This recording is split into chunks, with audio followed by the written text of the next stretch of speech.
എൻ്റെ പേര് വിൽമ ഷൈജോ. ഞാൻ കണ്ണമാലിൽ നിന്ന് വരുന്നു.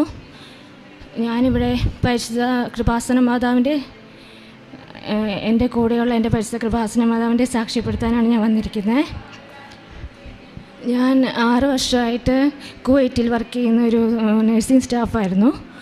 അപ്പോൾ അവിടെ 2016 വെച്ചിട്ട് ഞാൻ വർക്ക് ചെയ്ത് സ്വകാര്യ ക്ലിനിക്കുമായിട്ട് ഒരു കേസിൽ പെടുകയും അവരെനിക്കെതിരെ ഒരു അബ്സ്കോണ്ടിങ് കള്ള കേസ് ഉണ്ടാക്കുകയും ചെയ്തിരുന്നു. ആ സമയത്ത് എനിക്ക് ഫെബ്രുവരി 15 2018 ഒരു വിധി വരികയും അതിൽ കേസ് ആയിട്ടുള്ള ഇത് അവർക്ക് അത്രയ്ക്ക് മനസ്സിലായിട്ടില്ല എന്നുള്ളൊരു രീതിയിലുള്ള വിധിയായിരുന്നു വന്നിരുന്നത്. അപ്പോൾ അതെനിക്ക് ഒരുപാട് വിഷമമായിരുന്നു. അപ്പോൾ ഞാൻ ഇവിടുത്തെ കൃപാസന പ്രാർത്ഥന ഫേസ്ബുക്കിൻ്റെ അകത്തൂടെ കൃപാസന പ്രാർത്ഥന ഞാൻ കാണുന്നുണ്ടായിരുന്നു. അപ്പോൾ അതിലൂടെ ഞാൻ പ്രാർത്ഥിക്കുകയും ചെയ്യുന്നുണ്ടായിരുന്നു. അപ്പോൾ ഞാൻ ആ സമയത്ത് കൃപാസന മാതാവിനോട് ഞാൻ ഇങ്ങനെ പ്രാർത്ഥിച്ചിരുന്നു, എനിക്കിത് ശരിയാക്കി തരുവാണെങ്കിൽ, എനിക്ക് യാതൊരു കുഴപ്പവുമില്ലാതെ എനിക്കിത് ശരിയാക്കി തന്ന് ഞാൻ നാട്ടിലെത്തിക്കഴിഞ്ഞാൽ ഞാനിവിടെ വന്ന് ഉടമ്പടി എടുത്തോളാമെന്നും എനിക്ക് കിട്ടുന്ന എല്ലാം ഞാൻ സാക്ഷ്യപ്പെടുത്തിക്കോളാമെന്ന് ഞാൻ മാതാവിനോട് പറഞ്ഞിരുന്നു.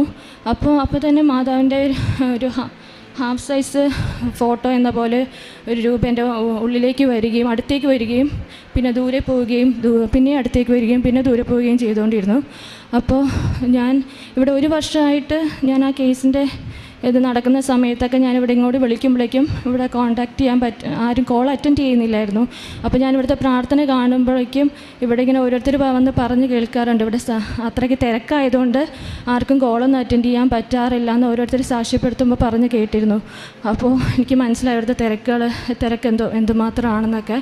അപ്പോൾ അങ്ങനെ ഞാൻ അന്ന് മാതാവിൻ്റെ രൂപം അടുത്ത് വന്ന സമയത്ത് ഞാൻ ഇങ്ങോട്ട് വിളിച്ചു. അപ്പോൾ തന്നെ ഓടി വന്ന് ഞാൻ ഇവിടെ വിളിച്ചപ്പോഴേക്കും ഇവിടെ ഒരു സിസ്റ്റർ കോൾ അറ്റൻഡ് ചെയ്യുകയും എൻ്റെ പ്രാർത്ഥനകളെല്ലാം ഞാൻ പറഞ്ഞ എൻ്റെ ആവശ്യങ്ങളെല്ലാം കേട്ട് അവർ എനിക്ക് ലൈറ്റ് ആൻഡ് ക്യാൻഡി പ്രയർ റിക്വസ്റ്റിനെ കുറിച്ച് പറഞ്ഞു തരികയും അതിൻ്റെ അകത്ത് പ്രയർ റിക്വസ്റ്റ് ഇടാനും പിന്നെ അച്ഛൻ്റെ മെയിലിലേക്ക് ഒരു മെയിൽ അയക്കാനൊക്കെ പറഞ്ഞിരുന്നു.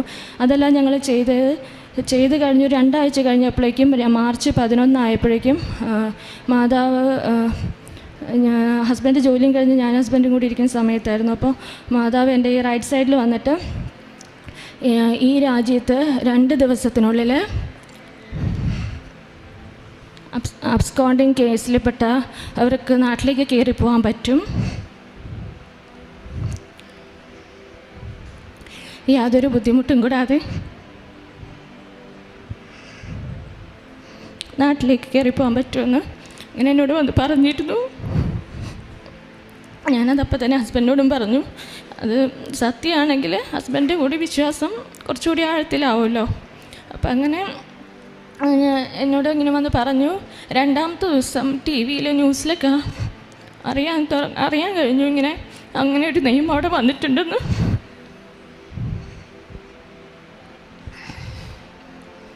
അപ്പോൾ പിന്നെ അതിനെക്കുറിച്ച് അന്വേഷിച്ച് ഒരാഴ്ചക്കുള്ളിൽ എൻ്റെ പേപ്പർ വർക്ക് എല്ലാം കഴിഞ്ഞു. മാർച്ച് 21 ഞാൻ എയർപോർട്ടിലെത്തി എമിഗ്രേഷനിൽ ചെന്നപ്പോഴേക്കും അവർ എന്നെ എൻക്വയറിയിലേക്ക് പറഞ്ഞു വിട്ടു. അപ്പോൾ എൻക്വയറിയിൽ ചെന്നപ്പോഴേക്കും അവർ പറഞ്ഞു എൻ്റെ പേരിൽ 2 പാസ്പോർട്ട് ഉണ്ടെന്ന് പറഞ്ഞു. അപ്പോൾ ഒന്നെങ്കിൽ 1.5 ലക്ഷം രൂപ നമ്മളവിടെ അടയ്ക്കണം, അല്ലെങ്കിൽ 2 പാസ്പോർട്ട് ഉള്ളത് കാരണം കയറി പോകാൻ പറ്റില്ല എന്ന് പറഞ്ഞു. അപ്പോഴും ഞാൻ എൻ്റെ മാതാവിനെ അവിടെ നിന്ന് വിളിച്ചു. എൻ്റെ മാതാവ്, എനിക്ക് പോകാൻ പറ്റില്ല എങ്കിൽ പിന്നെ എന്തിനാണ് എന്നെ ഇവിടെ വരെ എത്തിച്ചേ, ഞാൻ അവിടെ ഇരുന്നോളില്ലായിരുന്നോ എന്ന് വെച്ചു. അപ്പോൾ മാതാവ് അപ്പോൾ തന്നെ പിന്നെ എന്നോട് പറയുക, ഞാനല്ലേ നിന്നോട് പറഞ്ഞത് എനിക്ക് പോകാൻ പറ്റുമെന്ന്, പിന്നെ എന്തിനാണ് നീ ഭയപ്പെടുന്നതെന്ന്. അപ്പോൾ അങ്ങനെ ഇരിക്കുമ്പോൾ അവിടെ ഒരു ഓഫീസർ വരികയും ഞങ്ങളോട് കാര്യങ്ങളെല്ലാം എന്താണെന്ന് അന്വേഷിച്ചു. അപ്പോൾ ഇതാ കാര്യം എന്ന് പറഞ്ഞപ്പോഴേക്കും ഓഫീസർ പറഞ്ഞു ഇവർക്ക് വേണ്ടത് എന്താണെന്ന് വെച്ചാൽ അതെല്ലാം ചെയ്ത് കൊടുക്കണം. പിന്നെ അപ്പോൾ എൻ്റെ ഫിംഗർ പ്രിൻ്റ് എടുത്ത് എൻ്റെ ഫിംഗർ അവർ നോക്കിയിട്ട് ചെക്ക് ചെയ്തിട്ട് പറഞ്ഞു എൻ്റെ ഒറിജിനൽ പാസ്പോർട്ട് അവർക്ക് മനസ്സിലായി, മറ്റേത് അവർ ക്യാൻസൽ ചെയ്തു. പിന്നെ യാതൊരു ബുദ്ധിമുട്ടും ഉണ്ടായിരുന്നില്ല. ഞങ്ങൾ പിന്നെ തിരിച്ച് എമിഗ്രേഷനിലേക്ക് വരുന്ന വഴിക്ക് ഈ ഓഫീസർ ഞങ്ങൾ വിളിച്ചിട്ട് പറഞ്ഞു, ഇനി നിങ്ങൾ അങ്ങോട്ടൊന്നും പോകേണ്ട ആവശ്യമില്ല, നിങ്ങൾ ഇവിടെ ഈ ഇപ്പുറത്തെ സൈഡിൽ കൂടി ഒരു വഴിയുണ്ട്, ആ വഴിയിലൂടെ പോയാൽ മതി എന്ന് പറഞ്ഞു. അങ്ങനെ ഞങ്ങൾ ആ വഴിയിലൂടെ പോയപ്പോഴേക്ക് നേരെ ചെന്ന ഫ്ലൈറ്റിലാണ്. വേറെ ഞങ്ങൾക്ക് ചെക്കിങ്ങോ സ്കാനിങ്ങോ അങ്ങനെയൊന്നും ഉണ്ടായിരുന്നില്ല, ഒരു വഴിയായിരുന്നു. അങ്ങനെ അത് കഴിഞ്ഞ് ഞാനിവിടെ വന്നു. മാർച്ച് 21 അവിടെ എത്തി. ഏപ്രിൽ 4 ഞാനിവിടെ വന്നു, ഉടമ്പടി എടുത്തു. മാതാവിനോട് പറഞ്ഞതനുസരിച്ച് ഞാനിവിടെ വന്നു ഉടമ്പടി എടുത്തതിന് ശേഷം അപ്പോൾ ഞാൻ 7ാമത്തെ മാസം പ്രഗ്നൻസി എൻ്റെ സ്റ്റാർട്ട് ചെയ്തിരുന്ന സമയമായിരുന്നു. അപ്പോൾ എനിക്ക് മുന്നേ 8ാം ക്ലാസ്സിൽ പഠിക്കുമ്പോൾ ഒരു ആർത്രൈറ്റിസിൻ്റെ ഒരു കംപ്ലയിൻറ്റ് വന്നിട്ടുണ്ടായിരുന്നു. അപ്പോൾ അന്ന് 2004 ഈശോ എന്നെ തൊട്ട് സുഖപ്പെടുത്തി. അങ്ങനെ പരിശുദ്ധാത്മാവിൻ്റെ കുറേ അനുഗ്രഹങ്ങളൊക്കെ എനിക്ക് കിട്ടിയിട്ടുണ്ട്. അപ്പോൾ അതിൻ്റെ ഇതായിട്ട് ഞാനിവിടെ വന്ന് പക്ഷേ അന്ന് ഡോക്ടർ പറഞ്ഞതൊക്കെ എൻ്റെ മനസ്സിലൊരു പേടിയായിട്ട് എനിക്ക് കിടക്കുന്നുണ്ടായിരുന്നു. അപ്പോൾ ഈ ഡെലിവറി കഴിഞ്ഞ് കഴിഞ്ഞാൽ എന്തൊക്കെ കോംപ്ലിക്കേഷൻസൊക്കെ ഉണ്ടാവും എന്നുള്ള രീതിയിൽ അങ്ങനെ ഞാനിവിടെ വന്ന് ഉടമ്പടി എടുക്കാൻ നേരത്ത് ഞാനത് ഉടമ്പടിയിൽ വെച്ചിരുന്നു. ഇവിടെ വന്ന് ഉടമ്പടി എടുത്ത് കുറച്ച് ദിവസം കഴിഞ്ഞ് ഞങ്ങൾ ചെക്കപ്പിനായിട്ട് ഹോസ്പിറ്റലിൽ പോയപ്പോൾ ഹോസ്പിറ്റലിൽ പോയ സമയത്ത് എൻ്റെ ബ്ലഡ് ഗ്രൂപ്പ് ചേഞ്ച് ആയിട്ടിരിക്കുന്നത് കണ്ടു. അപ്പോൾ ഞങ്ങൾ വിചാരിച്ചു എന്തെങ്കിലും ബൈ മിസ്റ്റേക്കിൽ അങ്ങനെ വല്ല ആയിപ്പോയതായിരിക്കും എന്ന് വിചാരിച്ചിട്ട് ഞങ്ങൾ വേറെ ഹോസ്പിറ്റലിൽ പോയി ചെക്ക് ചെയ്തു, വേറെ 2 ലാബിൽ പോയി ചെക്ക് ചെയ്തു. അപ്പോഴൊക്കെ എൻ്റെ ബ്ലഡ് ഗ്രൂപ്പ് ചേഞ്ച് ആയിട്ടിരിക്കുന്നു. എന്ന് വെച്ചാൽ എൻ്റെ ആദ്യമേ എനിക്ക് ആർത്രൈറ്റിസിൻ്റെ ട്രീറ്റ്മെൻറ്റ് നടക്കുന്ന സമയത്ത് എൻ്റെ ബ്ലഡ് ഗ്രൂപ്പ് നോക്കിയതാണ്. അപ്പോൾ O പോസിറ്റീവ് ആയിരുന്നു. അപ്പോൾ പിന്നെ കുവൈറ്റിലേക്ക് പോകാൻ നേരത്തും ടെസ്റ്റ് എല്ലാം ചെയ്തപ്പോഴും അതേ സെയിം ഗ്രൂപ്പായിരുന്നു. പക്ഷേ ഇവിടെ വന്ന് ഉടമ്പടി എടുത്ത് ഞാൻ എൻ്റെ മാതാവിനോട് എൻ്റെ പേടിയെക്കുറിച്ച് പറഞ്ഞിരുന്നു. അതിനുശേഷം എൻ്റെ ബ്ലഡ് ഗ്രൂപ്പ് ചേഞ്ചായി, A പോസിറ്റീവായി. പിന്നെ ആ മാസം തന്നെ അവസാനം എനിക്ക് ഒരു പെയിൻ വന്നിട്ട് ഞാൻ ഹോസ്പിറ്റലിൽ അഡ്മിറ്റ് ആയിരുന്നു. അപ്പോൾ പറഞ്ഞത് ഫൈബ്രോയിഡ് ഉണ്ടെന്ന് പറഞ്ഞു. അപ്പോൾ ഞാൻ മാതാവിനോട് പറഞ്ഞു, മാതാവേ ഞാൻ സാക്ഷ്യം പറഞ്ഞോളാം, അങ്ങനെയൊന്നും എനിക്കുണ്ടാവരുതെന്ന് പറഞ്ഞു. പിന്നെ ഒരു ദിവസം എനിക്ക് അവിടെ അഡ്മിറ്റ് ആവേണ്ടി വന്നു. പിന്നെ മെയിൻ ഡോക്ടർ വന്ന് ചെക്ക് ചെയ്തപ്പോഴേക്കും അങ്ങനെ യാതൊരു കുഴപ്പവും ഇല്ലയെന്ന് പറഞ്ഞു. അങ്ങനെ അതും കഴിഞ്ഞ് ജൂലൈ 9 എനിക്ക് നല്ലൊരു സുഖപ്രസവം തന്ന് എനിക്ക് നല്ലൊരു ആൺകുഞ്ഞിനെയും തന്ന് എൻ്റെ മാതാവ് അനുഗ്രഹിച്ചു. പിന്നെ അതിനുശേഷം പിന്നെയുള്ള ഓരോ മാസങ്ങളിലും മാതാവ് ഇങ്ങനെ എന്നോട് സംസാരിക്കുന്നുണ്ട്. അപ്പോൾ ഓരോ മാസം ഞാൻ ഇപ്പോൾ എന്താണോ പ്രാർത്ഥന ആവശ്യപ്പെടുന്നത് ഞാനിവിടെ വന്ന് എല്ലാ മാസവും ഞാൻ മുടങ്ങാതെ ഇവിടെ കൃപാസനത്തിൽ വരുന്ന ആളാണ്. അപ്പോൾ ഞാനിവിടെ വന്ന് മാതാവിനോട് പ്രാർത്ഥന സഹായം ആവശ്യപ്പെട്ട് എന്ത് പ്രാർത്ഥിക്കുന്നു അത് ഞാൻ വീട്ടിൽ ചെന്ന് കഴിയുമ്പോൾ ഒരു 4-ാമത്തെ ദിവസം മാതാവ് എന്നോട് സംസാരിക്കും അതിനെക്കുറിച്ച്, അതിൻ്റെ എന്താണെന്ന് വെച്ചാൽ എനിക്കത് പറഞ്ഞു തരും. അപ്പം അങ്ങനെ ഞാൻ എൻ്റെ ഉടമ്പടിക്കകത്ത് ഡാഡിയുടെയും അമ്മയുടെയും രോഗങ്ങളെക്കുറിച്ച് വെച്ചിരുന്നു. മമ്മി ക്യാൻസർ പേഷ്യൻ്റാണ്, ഡാഡി കിഡ്നി ഫെയിലിയർ പേഷ്യൻ്റാണ്. അപ്പോൾ 2020 ജനുവരിയിൽ ഞാനിവിടെ വന്ന് പ്രാർത്ഥിച്ച് തിരിച്ച് ചെന്നപ്പോഴേക്കും 24-ാം തീയതി ആയപ്പോൾ മാതാവ് എന്നോട് പറഞ്ഞു, നിൻ്റെ അച്ഛനോടും അമ്മയോടും പറയുക അവരെ എന്നും കുർബാനയിൽ പങ്കുകൊള്ളുകയും ജപമാല ചൊല്ലുകയും കുടുംബ പ്രാർത്ഥന മുടങ്ങാതെ ചൊല്ലുകയും പിന്നെ കൃപാസന പ്രാർത്ഥന മുടങ്ങാതെ ചൊല്ലുകയും ചെയ്താൽ അവരിലുള്ള അസുഖങ്ങൾ അവരിൽ തന്നെ ഒതുങ്ങിക്കൂടുമെന്ന്. അപ്പോൾ എൻ്റെ ഡാഡിയും മമ്മി എന്നും പള്ളിയിൽ പോകുന്ന ആൾക്കാരാണ്, എന്നും കുർബാനയിൽ പങ്കുകൊള്ളുന്ന ആൾക്കാരാണ്. അപ്പോൾ അങ്ങനെ അത് കണ്ടിന്യൂ ചെയ്തുകൊണ്ട് പോകുന്നു. പിന്നെ ഇവിടെ കൊറോണയുടെ സമയത്ത് പള്ളിയെല്ലാം അടച്ചു കഴിഞ്ഞപ്പോഴേക്കും ഞാൻ മാതാവിനോട് ഇങ്ങനെ ചോദിച്ചു. അപ്പോൾ ഇങ്ങനെ മാതാവ് എനിക്ക് ബൈബിളിൻ്റെ അകത്തുകൂടിയൊക്കെ എനിക്ക് മെസ്സേജ് തന്നിരുന്നു, ഇങ്ങനെ ദിവ്യബലി നിരന്തരം ദിവ്യബലിയിൽ ചെയ്യാൻ വേണ്ടിയിട്ട്. അങ്ങനെ പിന്നെ ഞങ്ങൾ ടി വിയിലൂടെ ദിവ്യബലി കാണാൻ തുടങ്ങി. അതിലൂടെയും ഒരുപാട് അനുഗ്രഹങ്ങൾ തന്നിട്ടുണ്ട്. പിന്നെ അതുപോലെ തന്നെ മാർച്ച് 7-ാം തീയതി ആയിക്കഴിഞ്ഞപ്പോൾ അപ്പം പിന്നെ ഫെബ്രുവരി മാസത്തിലൊക്കെ ഇപ്പോൾ എൻ്റെ ഹസ്ബൻഡിനോട് എന്തെങ്കിലും പറയാനുണ്ടെങ്കിൽ മാതാവിനോട് പറയും, നീ അവനോട് അങ്ങനെ പറയണം, ഇത് ചെയ്യാൻ പറയണം, അങ്ങനെ ചെയ്യാൻ പറയണം എന്നൊക്കെ എന്നോട് പറയും. അപ്പോൾ അതനുസരിച്ച് ഞാൻ എൻ്റെ ഹസ്ബൻഡിനോട് പറയും. പിന്നെ മാർച്ച് 7-ാം തീയതി വന്നപ്പോഴേക്കും മാതാവ് രാത്രി ഒരു 11 മണിയായിട്ടുണ്ട്. അപ്പോൾ എന്നോട് ചോദിച്ചു, ഞാൻ നിൻ്റെ അടുത്തേക്ക് വന്നോട്ടെ എന്ന് ചോദിച്ചു. അപ്പോൾ ഞാൻ നല്ല ഉറക്കത്തിലായിരുന്നു. അപ്പോൾ ഇവൻ കുഞ്ഞായതുകൊണ്ട് ഈ ഡൈനിങ് ടേബിളിൻ്റെ മേളിലേക്ക് കയറിനോട് ഞങ്ങൾ ചെയറെല്ലാം കൊണ്ടുവന്ന് ഞങ്ങൾ കിടക്കുന്ന റൂമിൽ അടുക്കി വെച്ചിരുന്നു. അത് രാവിലെ ആകുമ്പോൾ ഞങ്ങൾ ലോക്ക് ചെയ്യും. അങ്ങനെ ചെയ്തിരുന്നത്. അപ്പോൾ ഇത്തിരി സൗകര്യം കുറവായിരുന്നു. അപ്പോൾ മാതാവ് ഇങ്ങനെ ഞാൻ നിൻ്റെ അടുത്ത് വന്നോട്ടെ എന്ന് ചോദിച്ചപ്പോഴേക്കും ഞാൻ നല്ല ഉറക്കത്തിലായിരുന്നെങ്കിൽ ഞാൻ പറഞ്ഞു, എൻ്റെ മാതാവേ എവിടെ വന്ന് നിൽക്കാനാ, മാതാവ് വന്നിട്ട് ഇത് എവിടെ വന്ന് നിൽക്കാനാന്ന് ഞാൻ ഇങ്ങനെ അറിയാതെ എൻ്റെ മനസ്സുകൊണ്ട് ഞാൻ അങ്ങനെ പറഞ്ഞുപോയി. അപ്പോൾ തന്നെ ഞാൻ ചാടി എഴുന്നേറ്റ് ബോധത്തോട് പിന്നെ ഞാൻ നോക്കിയപ്പോൾ എനിക്ക് മനസ്സിലായി എൻ്റെ മാതാവാണ് എന്നോടിങ്ങനെ സംസാരിച്ചതെന്ന്. പിന്നെ ഞാൻ വേഗം ഇരുന്ന് കൊന്ത ചൊല്ലി കരഞ്ഞും ക്ഷമ ചോദിച്ചിങ്ങനെ പ്രാർത്ഥിച്ചു. അത് കഴിഞ്ഞ് ഏപ്രിൽ 1 ആയപ്പോഴേക്കും എൻ്റെ ഭയങ്കര ഒരു വേദന, ശാരീരിക വേദനയല്ല, നമ്മുടെ മനസ്സിൽ ഭയങ്കര ഒരു വേദന, ഇങ്ങനെ കുത്തി ഇങ്ങനെ നുറുങ്ങുന്നൊരു വേദന. അപ്പോൾ ഞാൻ ചോദിച്ചു എൻ്റെ മാതാവ്, അപ്പം എനിക്ക് ഭയങ്കര വിഷമമായിരുന്നു. മാതാവ് പിന്നെ വരാമെന്ന് പറഞ്ഞിട്ട് എന്താ വരാതിരിക്കുന്നത്, ഇത്രയും ദിവസമായല്ലോ, മാർച്ച് 7 പറഞ്ഞതല്ലേ, ഇത്രയും ദിവസമായിട്ടും വന്നില്ലല്ലോ. അപ്പോൾ അങ്ങനെയൊക്കെ വിചാരിച്ചിരിക്കുമ്പോഴേക്കും ഏപ്രിൽ 1 രാത്രി ഒരു 10:30 ആയിട്ടുണ്ട്. അപ്പോൾ ഞാനിവനെ മേലെഴിയിച്ച് ഡ്രസ്സ് എടുക്കാൻ വേണ്ടിയിട്ട് അങ്ങോട്ട് പോയതായിരുന്നു. അപ്പോൾ എന്നോട് പുറകിൽ നിന്ന് എന്നെ വിളിച്ചു, ഞാൻ നിൻ്റെ കൂടെ തന്നെയുണ്ട്, നിൻ്റെ പ്രാർത്ഥനക്കുറവ് കൊണ്ടാണ് നിനക്ക് എൻ്റെ സാമീപ്യം മനസ്സിലാക്കാൻ സാധിക്കാത്തതെന്ന് പറഞ്ഞു. അപ്പോൾ ആ സമയത്ത് ഭയങ്കര ചൂടായത് കാരണം ഞാൻ ഇങ്ങനെ വേർത്തൊലിക്കുമായിരുന്നു. അപ്പോൾ ഞാൻ എൻ്റെ കൈ കൊണ്ട് ഇങ്ങനെ ചെയ്യുന്ന സമയത്താണ് മാതാവ് അവിടെ വന്നത്. അപ്പോൾ ആ ഒരു ഇതുകൊണ്ട് എനിക്ക് മാതാവിൻ്റെ മുട്ടിന് കിഴിപ്പോട്ടുള്ളത് മാത്രമേ എനിക്ക് കാണാൻ സാധിച്ചിട്ടുണ്ടായിരുന്നുള്ളൂ. ബാക്കി സംസാരം കേൾക്കാം, മുട്ടിന് കിഴിപ്പോട്ടുള്ള ബാക്കി എൻ്റെ കൈയുടെ ഇതുകൊണ്ട് എനിക്ക് കാണാൻ പറ്റുന്നില്ലായിരുന്നു. അപ്പോൾ ഞാൻ മാതാവ് സംസാരിച്ച് കഴിഞ്ഞപ്പോഴേക്കും ഞാൻ തിരിഞ്ഞ് നോക്കിയപ്പോൾ ആരെയും കാണുന്നില്ലായിരുന്നു. അപ്പോൾ ഈ മാതാവ് എന്നോട് വന്നോട്ടെ എന്ന് ചോദിച്ചതിന് ശേഷം ഒരു വ്യക്തി എന്നെ ഇച്ചിരി വേദനിപ്പിച്ചായിരുന്നു. അപ്പോൾ അത് കാരണം എനിക്ക് ആ ഒരു വേദന ഉള്ളിലുണ്ട്, എനിക്ക് ക്ഷമിക്കണമെന്നുണ്ട്, പക്ഷെ ക്ഷമിക്കാൻ പറ്റുന്നില്ല. ഞാൻ പിന്നെ ഒത്തിരി കരഞ്ഞ് പ്രാർത്ഥിച്ചു, എനിക്ക് ക്ഷമിക്കാൻ പറ്റണേ എന്നുള്ള രീതിയിൽ ഞാൻ ഒത്തിരി കരഞ്ഞ് പ്രാർത്ഥിച്ചു. അപ്പോൾ ആ ഒരു ഇതുകൊണ്ടാണ് മാതാവ്, നിൻ്റെ പ്രാർത്ഥനാക്കുറവ് കൊണ്ട് ഞാൻ നിൻ്റെ കൂടെ തന്നെയുണ്ട്, നിൻ്റെ പ്രാർത്ഥനാക്കുറവ് കൊണ്ടാണ് നിനക്ക് എൻ്റെ സാമീപ്യം മനസ്സിലാക്കാൻ പറ്റാത്തതെന്ന് ഉദ്ദേശിച്ചതെന്ന് എനിക്ക് മനസ്സിലായത്. എന്ന് വെച്ചാൽ ഞാൻ നേരത്തെ പ്രാർത്ഥിച്ചുകൊണ്ടിരുന്ന പോലെ തന്നെ പ്രാർത്ഥിക്കുന്നുണ്ടായിരുന്നു, പക്ഷേ എനിക്ക് ആ വ്യക്തിയോട് ക്ഷമിക്കാനായിട്ട് കുറച്ച് താമസം എടുത്തു. അതിൻ്റെ ഒരു കുറവായിരുന്നു. പിന്നെ ജൂലൈ മാസത്തിലേക്കാണെങ്കിലും വീട്ടിൽ TV-യിൽ കുർബാന കണ്ടുകൊണ്ടിരിക്കുമ്പോഴാണെങ്കിലും ഞാൻ കൈ സ്വർഗസ്നായ ചൊല്ലുമ്പോൾ ഞാൻ കൈ താത്തിയായിരുന്നു പിടിച്ചുകൊണ്ടിരുന്നത്.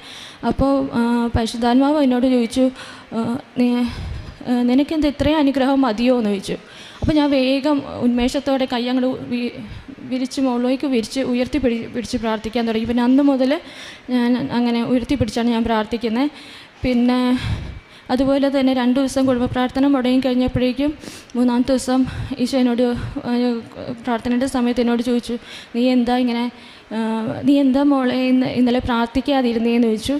അപ്പോൾ അങ്ങനെ ഉള്ള കുറച്ച് ഇതൊക്കെ ഉണ്ടായിരുന്നു. അപ്പോൾ അതൊക്കെ കേട്ട് കഴിഞ്ഞപ്പോഴേക്കും എനിക്ക് അങ്ങോട്ട് എൻ്റെ സങ്കടം നിയന്ത്രിക്കാനാവില്ല. സങ്കടമാണോ സന്തോഷമാണോ, എത്രമാത്രം എൻ്റെ മാതാവ് എൻ്റെ ഈശോ എന്നെ കരുതുന്നതെന്ന് ഓർത്തിട്ട് പിന്നെ ഇവിടെ വന്ന് ഉടമ്പടി എടുത്തതിന് ശേഷം മുതൽ മാതാവിനെ ഒരുപാട് കരുതുന്നുണ്ട്. ഒരുപാടെന്ന് വെച്ചാൽ എനിക്ക് എന്തോ ഒരു സംരക്ഷണത്തിൻ്റെ വലയം തന്നെ എനിക്ക് ചുറ്റുമുള്ളതുപോലെ എനിക്ക് ഫീൽ ചെയ്യുന്നത്.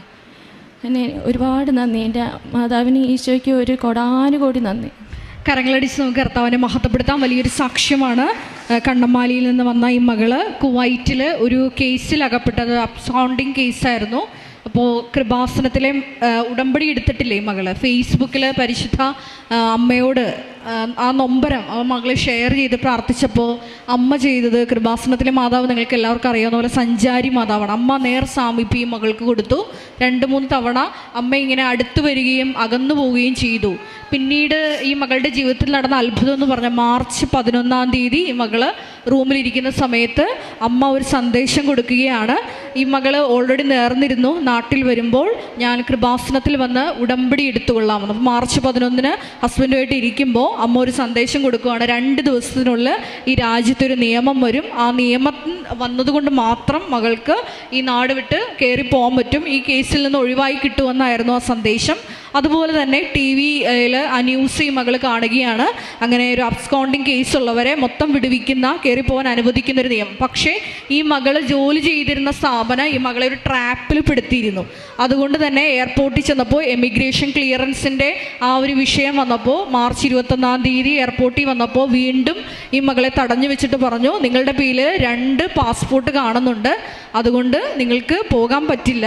1.5 ലക്ഷം രൂപ കെട്ടിവെച്ചാൽ മാത്രമേ ഉള്ളൂ നിങ്ങൾക്ക് പുറത്തോട്ട് പോകാൻ പറ്റുള്ളൂ എന്ന് പറഞ്ഞു. ഈ മകള് വീണ്ടും അമ്മയോട് പരാതി പറഞ്ഞു എന്നാണ് പറയുന്നത്. കാരണം അമ്മയോട് നമ്മൾ ദൈവത്തോടും പരിശുദ്ധമ്മയോടും നമ്മൾ ജീവിതത്തിൽ ഒരിക്കലും പരാതി പറയരുത്. കാരണം നമ്മൾ വിശ്വാസം മലയിൽ 90 നിൽക്കുമ്പോൾ നേരെ വന്ന് ഒന്നിലോട്ട് കൂപ്പുകുത്തുന്ന വിഷയമാണ് പരാതി പറയുക. കാരണം ഈശോയുടെ അമ്മയുടെ ആധ്യാത്മികത എന്ന് പറയുന്നത് അവരെല്ലാം ഹൃദയത്തിൽ സംഗ്രഹിക്കുന്ന വ്യക്തികളായിരുന്നു. ഈ മകൾ പരാതി പറഞ്ഞു എന്നാണ് പറഞ്ഞത്.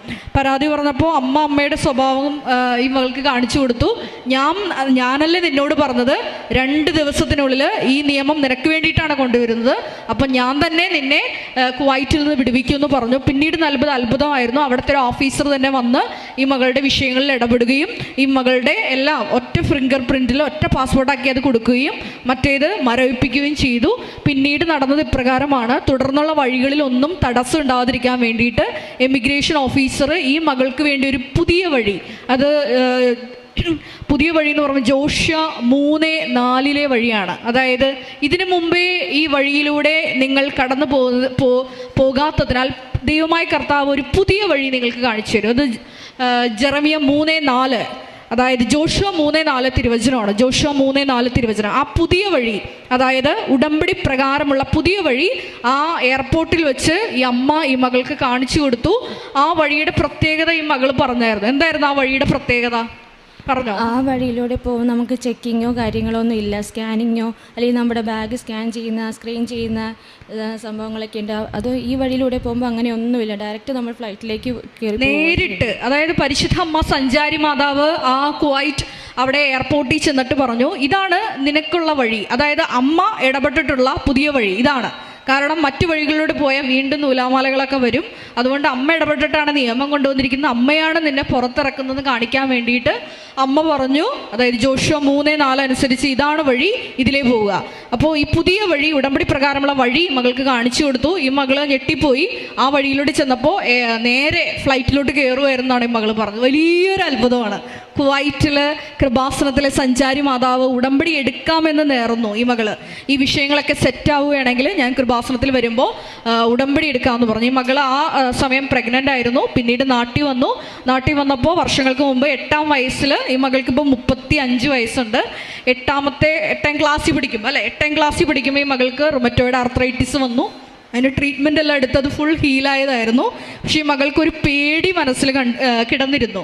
അപ്പം അതുകൊണ്ട് തന്നെ കൃപാസനത്തിൽ വന്ന് ഉടമ്പടി എടുത്ത് പ്രാർത്ഥിച്ചപ്പോൾ ഈ മകൾ ആ വിഷയം ഉടമ്പടിയിൽ വെച്ചിരുന്നു. അപ്പം അമ്മ എന്താ ചെയ്തതെന്ന് വെച്ചാൽ അതിൻ്റെ യാതൊരു ബുദ്ധിമുട്ടും ബ്ലഡിലില്ല എന്ന് കാണിക്കാൻ വേണ്ടിയിട്ട് ഈ മകളുടെ ബ്ലഡ് ഗ്രൂപ്പ് തന്നെ മാറ്റിക്കളഞ്ഞു. അപ്പോൾ ആ അമ്മയുടെ വലിയ സാന്നിധ്യം ഈ ഡെലിവറിയിൽ ഉടനീളം ഉണ്ടാകുമെന്നും അമ്മ കൂടെ നിന്നാണ് ഇതെല്ലാം സംഭവിക്കുന്നതെന്ന് മനസ്സിലാക്കി കൊടുക്കാൻ വേണ്ടിയിട്ട് ആ മകളുടെ ബ്ലഡ് ഗ്രൂപ്പ് തന്നെ മാറ്റിക്കളഞ്ഞു. പിന്നീട് ആരോഗ്യമുള്ളൊരു ആൺകുഞ്ഞിനെ സുഖപ്രസവത്തിലൂടെ ഈ മകൾക്ക് ലഭിച്ചു. ഇപ്പോൾ പരിശുദ്ധ അമ്മയുടെ വലിയ സാക്ഷിയായിട്ടാണ് അമ്മയുടെ മുമ്പിൽ ഈ മകൾ നിൽക്കുന്നത്. കൃപാസനത്തിലെ അമ്മ സഞ്ചാരി മാതാവാണെന്നും ഉടമ്പടി എടുക്കുന്ന മക്കൾ, ഈ മകൾ ഉടമ്പടി എടുക്കാൻ തീരുമാനിച്ചേ ഉള്ളൂ. അപ്പോൾ തന്നെ പരിശുദ്ധ അമ്മ തൻ്റെ സാന്നിധ്യം കുവൈറ്റിൽ ഈ മകൾക്ക് വെളിപ്പെടുത്തി കൊടുത്തു. അത് നേരിട്ട് ശബ്ദമായിട്ടും അതുപോലെ തന്നെ സാമീപ്യമായിട്ടും ഈ മകളുടെ കൂടെ പരിശുദ്ധമ്മ നിന്ന് ഈ വിഷയങ്ങളെല്ലാം നടത്തിക്കൊടുത്ത വലിയൊരു സാക്ഷ്യമാണ്. നമുക്ക് കരങ്ങളടിച്ച് കർത്താവിനെ മഹത്വപ്പെടുത്താം. Hallelujah, hallelujah, hallelujah. യേശുവേ നന്ദി, യേശുവേ സ്തോത്രം, യേശുവേ ആരാധന, ഹാലലൂയ.